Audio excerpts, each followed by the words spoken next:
Hello students, जैसे हमने पहले बात की थी ट्रिग्नोमेट्री की बेसिक्स के लिए, हमने पढ़ा था पाइथागोरस थ्योरम हो गई, ट्रिग्नोमेट्री की बेसिक्स चीज़ क्या होती हैं और ट्रिग्नोमेट्रिक रेशियोज क्या होते हैं, परपेंडिकुलर, हाइपोटेन्यूज और बेस के हिसाब से तीन रेशियो की क्या वैल्यू होती है। तीन ratio sine, cos, tan, cosec, sec, cot, 6 ratio बताए थे मैंने परपेंडिकुलर, हाइपोटेन्यूज और बेस के टर्म्स में। आज हम बात करेंगे trigonometric ratios of some specific angles। कुछ स्पेसिफिक एंगल्स की बात करेंगे। स्पेसिफिक एंगल्स कहें तो जैसे 5 एंगल्स हैं अभी 10th क्लास में हमारे लिए, ठीक है। अभी 10th क्लास में 5 ही एंगल्स हैं, बाकी एंगल्स 11th में पढ़ाए जाएंगे आपको। बाकी इतना देखिए पहले, 0 डिग्री, 30 डिग्री, 45 डिग्री, 60 डिग्री और 90 डिग्री। ये जो 5 एंगल है, ये जो 5 एंगल है सबकी वैल्यू निकालेंगे। साइन हो गया, साइन में पांचों एंगल की वैल्यू टेबल बना के बताएंगे, कॉस में पांचों एंगल की वैल्यू बताएंगे, वैसे बाकी सारे रेशियो की पांचों एंगल में वैल्यू बताएंगे, ठीक है। तो हम सीखते हैं टेबल कैसे बनेगा, जिससे कि आपका टाइम बचे, आपको याद ना करना पड़े टेबल। क्योंकि देखो बच्चों, याद करोगे तो दिक्कत होगी, क्योंकि कहते हैं ना जो चीज़ समझ के करो ज़्यादा सही है, रटने से ज़्यादा समझ के करो वो ज़्यादा सही होता है।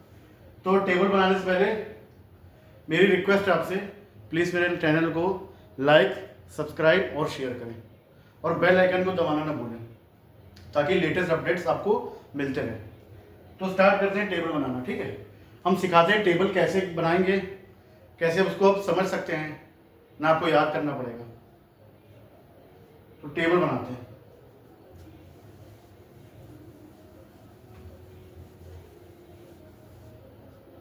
सबसे पहले लिख लेते हैं हम लोग 6 ratio, sine, cos, tan, cosec, sec, cot.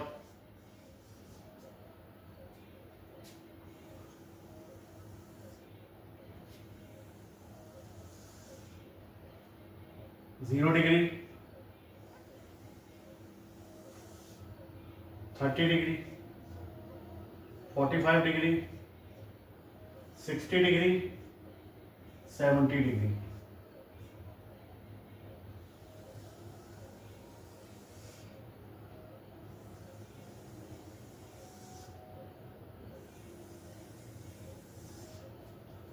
तो देखो, सबसे पहले इसकी ट्रिक बताता हूँ आपको। सबसे पहले क्या करना है, आपको ऐसे टेबल बना लेना है। सबसे पहले क्या करना है, आपको एक टेबल बना लेना, जिसमें कि जो हॉरिजॉन्टल में लिख लेना अपना 6 रेशियोज लिख लेने, वर्टिकल में लिख लेना अपना एंगल्स। वर्टिकल लाइन में एंगल्स यानी रो के फॉर्म में, यानी वर्टिकल लाइंस के फॉर्म में एंगल लिख लेंगे और हॉरिजॉन्टल लाइन के फॉर्म में रेशियोज लिख लेंगे, ठीक है। ये देखो, ये एंगल्स लिख लिए, ये रेशियोज लिख लिए। अब इसकी वैल्यू निकालने की एक ट्रिक है बहुत बढ़िया सी, ठीक है। तो ट्रिक क्या है, जैसे जहाँ 0 डिग्री लिखा है वहाँ लिख लो 0, 30 डिग्री 1, 2, 3, 4। इतना लिख लिया बेटा, इतना लिख लिया। तो अब इसके बाद क्या करेंगे, 0, 1, 2, 3, 4, इतना लिख लिया। अब करेंगे क्या, सबसे बड़ी वैल्यू कौन सी, 4 है, 4 से डिवाइड कर देंगे सबको।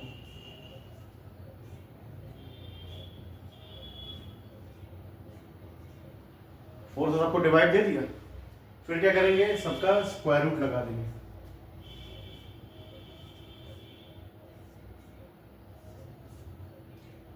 अब 0/4 जीरो होता है, 0 का स्क्वायर रूट भी 0 होता है, जैसे पता है आपको।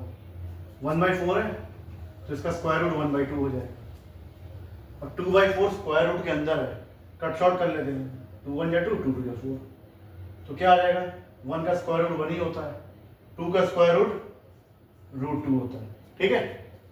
वैसे ही 3/4 का स्क्वायर रूट करना, अब 3 का स्क्वायर रूट तो होता नहीं है, तो सीधा लिख देंगे √3, 4 जगह लिख देंगे 2, 4 जगह क्या लिख देंगे 2, 4/4 कट के 1 हो गया, कट शॉर्ट होके 1 हो गया। अब 1 का स्क्वायर रूट 1 ही होता है। जैसे ही वैल्यू आई हमारी, वैसे ही वैल्यू हम साइन में पुट कर देंगे। देखिए 0 1/2 1/√2 √3/2 1। देखो इजी ट्रिक लगी कि नहीं लगी? करना क्या है 0 30 45 60 70 सॉरी 90 सॉरी एक मिस्टेक हो गई, यहाँ लिखेंगे 90।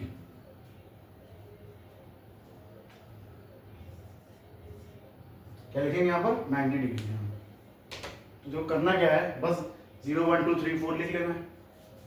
0 पे एंगल पे 0, 30 पे 1 2 3 4, फिर सबको 4 से डिवाइड कर देंगे, सबका स्क्वायर रूट निकाल लेंगे। तो जैसे आएगा इसको सीधी सीधी वैल्यू लिख लेंगे। अब जैसे मैं एक पेन की बात करूं, साइन का लिख लिया, ठीक है। अब बिल्कुल इस चीज को ऐसे घुमा दो, ऐसे घुमाने का मतलब लैटरली इन्वर्टेड कर दो। जैसे 1 आखिरी में 1 यहाँ लिख दो, यानी cos 0 1, √3/2 यहाँ पर है, सेकंड नंबर पे √3/2 लिख दो। अब ये बीच में है, इसी के थ्रू रोटेट हो रहा है ना, इसको अपनी जगह रखो। फिर से पहले 1/2 यहाँ 1/2 कर दो, फिर यहाँ 0 कर दो। आई होप इतना समझ में आया होगा आपको। कॉस की वैल्यू भी निकल आई हमारी।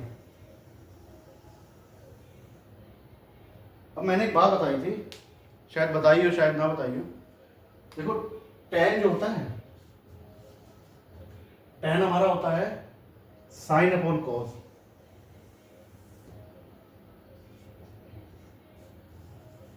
tan हमारा sin अपॉन cos होता है। अब sin 0 है, cos 1 है, 0/1 0 ही होगा बेटा, ठीक है। 1/2 डिवाइड √3/2 1/√3 होगा। अब डिवाइड तो करना आता ही होगा आपको। 1/√2 डिवाइड 1/√2 1 आ गया। √3/2 डिवाइड 1/2 √3। अब देखो बहुत जरूरी बात बतानी है। अब जैसे 1/0 है, 1/0 है जो, अब जैसे 1/0 क्या होता है, नॉट डिफाइंड होता है हमारा, तो लिख देंगे नॉट डिफाइंड। ठीक है, क्या लिख देंगे इसको, नॉट डिफाइंड। एक चीज मैंने और बताई थी कि जो कॉजेक है, कॉजेक जो है साइन का रेसिप्रोकल होता है।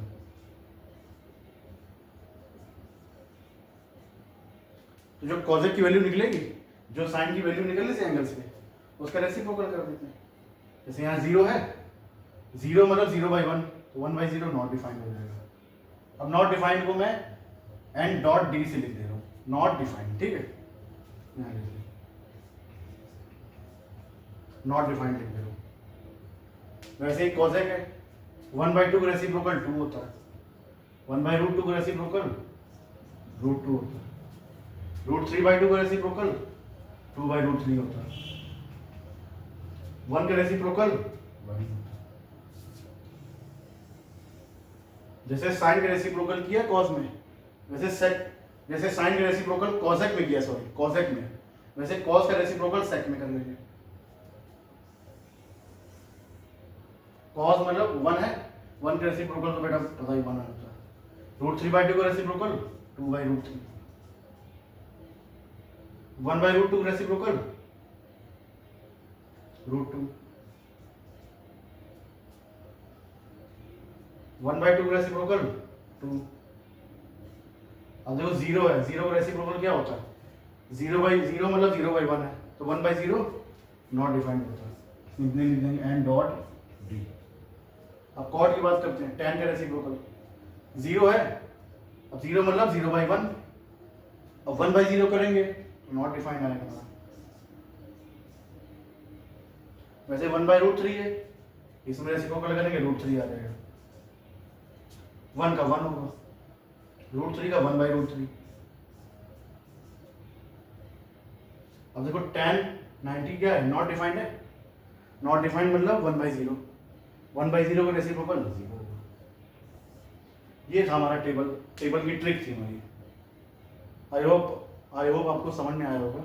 अगर नहीं भी समझ में आया हो तो कमेंट बॉक्स में टाइप कर सकते हैं कि सर ये चीज़ समझ नहीं आ रही है, तो तो शायद मैं कोशिश करूँगा और अच्छा करने की, शायद और अच्छा कर सकूँ अगली बार। बाकी आई होप आपको समझ में आ गया वो अच्छी तरह। अब इसको याद करने की जरूरत नहीं है, शॉर्ट ट्रिक्स होती है, इसको नोट कर लीजिए।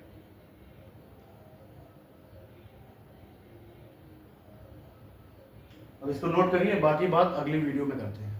Thank you and have a nice day.